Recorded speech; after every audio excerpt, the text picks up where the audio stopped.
Hello friends, आज BSc part 3 के first paper का अध्ययन करेंगे। माई सेल्फ डॉक्टर सुंदर सिंह, गवर्नमेंट कॉलेज धौलपुर। तो आज का टॉपिक है एम्फिओक्सस,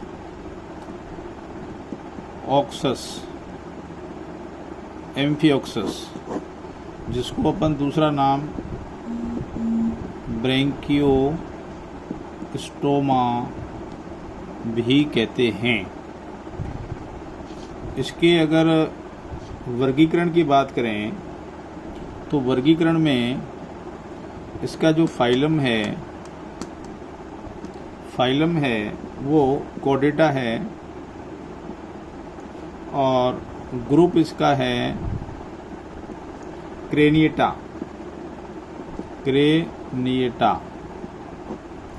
और इसका सब फाइलम है सिफेलोकॉर्डेटा।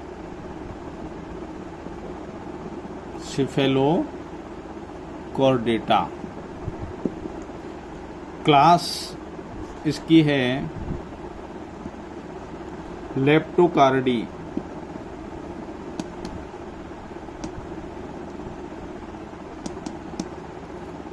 और फैमिली इसकी है ब्रेंकियोस्टोमिडी।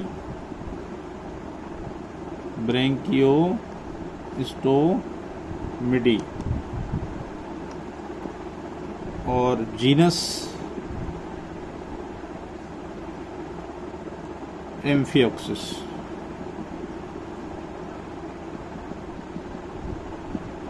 तो इस प्रकार इसका वर्गीकरण होता है। एक्चुअली आपके सिलेबस में एम्फिओक्सिस को कंपैरिजन के तौर पे बताया गया है। तो इसके हम जनरल कैरेक्टर की बात करें तो जनरल कैरेक्टर में यह एक कॉर्डेट जंतु है और ये बिलकारी है,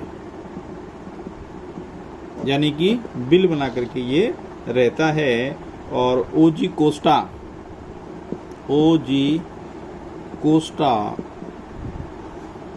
नामक साइंटिस्ट ने इसका नाम ब्रेंकियोस्टोमा रखा।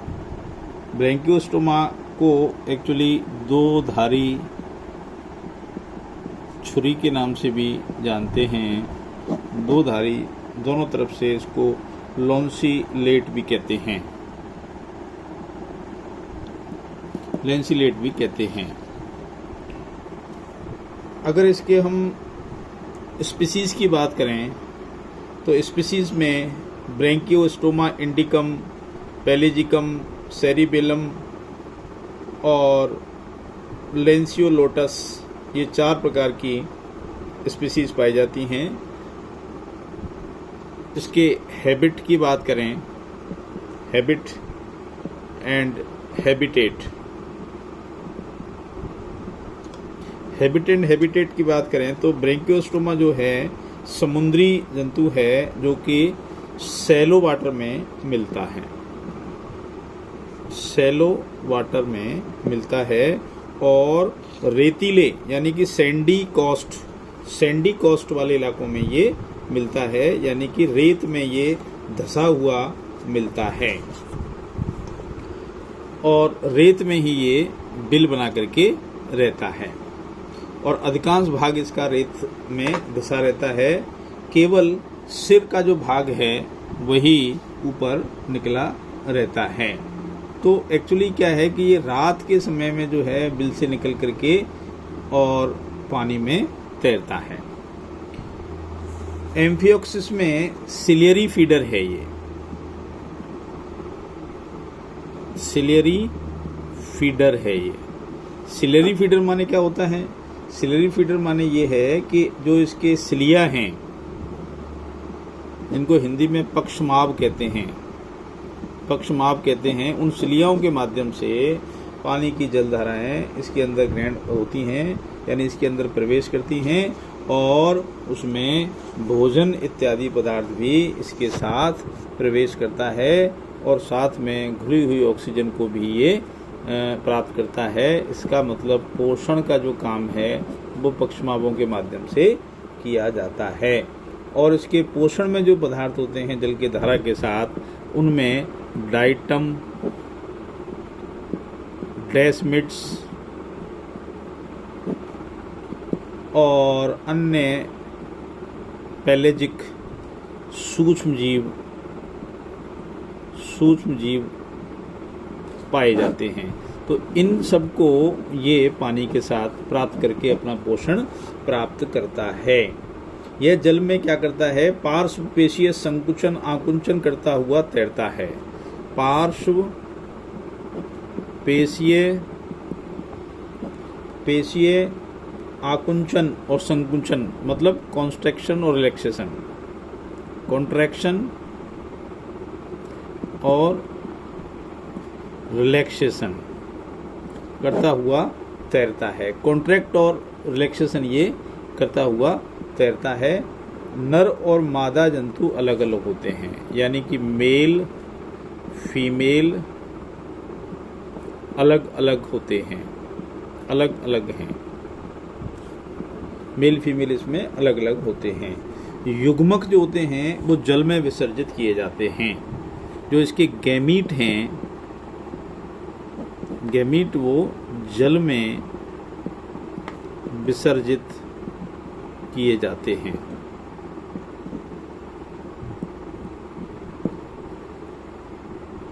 इसका मतलब ये हुआ कि नर मादा जंतु अलग अलग हैं, जल में विसर्जित होते हैं। इसका मतलब इनका निषेचन बाह्य होता है और जल में होता है, और इनडायरेक्ट प्रकार का इनका डेवलपमेंट होता है। इनडायरेक्ट मीन्स इनमें बीच में लार्वा अवस्था पाई जाती है, और लार्वा क्या होते हैं? फ्री लिविंग लार्वा इसमें होते हैं। फ्री लिविंग लार्वा इसमें पाए जाते हैं, जो धीरे धीरे वृद्धि करके और वयस्क अवस्था को धारण करते हैं। अब इनके एक्सटर्नल फीचर्स की बात करें तो एक्सटर्नल फीचर्स में हम देखें तो इसकी बाहरी जो संरचना है वो अग्रभाग इसमें बड़ा होता है, जो धड़ कहलाता है। तो इसके डायग्राम की तरफ अपन जाएंगे तो ये देखेंगे कि एक ये लंबी एक संरचना होती है, दो इसके धार हैं, जैसा कि नाम से इसको परिचित हो रहा है। दो इसकी धार पाई जाती हैं, और जो इसकी डोर्सल फिन रेज के रूप में ये जानी जाती हैं। ये जो संरचना है वो डोर्सल फिन रेज है, और नीचे की साइड में ये गोल गोल जो संरचनाएं दिखाई दे रही हैं वो इसके गोनाड्स हैं। यहाँ एक छिद्र होता है जिसको अपन एट्रियोपोर कहते हैं। ये इसका कॉडल फिन है। कॉडल फिन होते हैं, तैरने के काम में आते हैं, और ये इसकी टेल पाई जाती है। यहाँ छोटा सा छिद्र एनस कहलाता है। ये इसके वेंट्रल फिन हैं, और ये एट्रियोपोर होता है। और आगे की साइड में जो स्लॉट होता है इसका पूरा, ये वाला जो स्लॉट है वो रोस्ट्रम कहलाता है। और यहाँ इसके छोटे छोटे उभरे हुए एक संरचनाएं होती हैं जिनको अपन बक्कल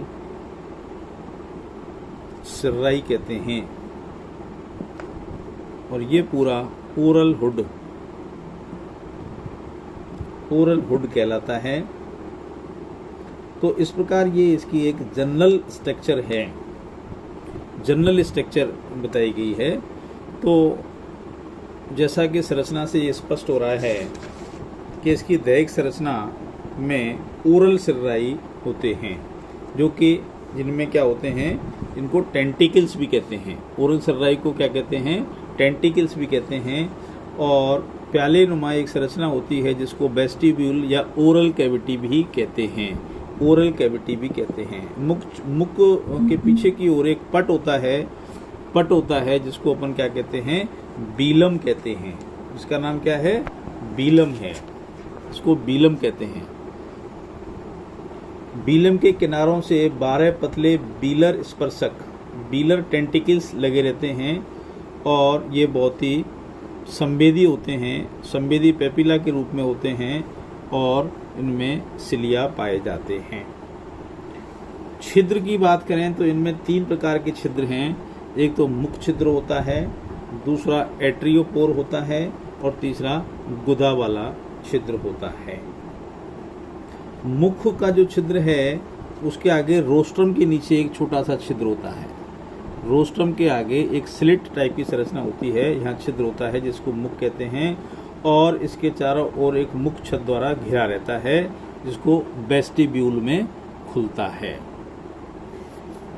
एट्रियोपोर यह एक छोटा मध्य आकारीय गोलाकार छिद्र होता है जो वेंट्रल फिन के आगे होता है। ये वेंट्रल फिन के आगे, वेंट्रल फिन ये है तो वेंट्रल फिन के आगे ये एट्रियोपोर छिद्र होता है और इसमें एट्रियल कैविटी को बाहर की तरफ ये खोलता है, एट्रियल कैविटी को खोलता है। और लास्ट में इसका छिद्र होता है एनस, यह आहार नाल का अंतिम छिद्र होता है, एलिमेंट्री कैनाल का अंतिम छिद्र होता है जो कॉडल फिन के आधार पर मध्य अधर रेखा पर उपस्थित होता है। ये कॉडल फिन है। गुदा के पीछे पाए जाने वाला शरीर को शेष भाग टेल कहलाता है। ये लास्ट वाला जो पोर्शन है वो टेल कहलाता है। इस प्रकार अभी एक जनरल संरचना है, ये जनरल स्ट्रक्चर है और जनरल स्ट्रक्चर के रूप में ही इसको बताया गया है। Thank you.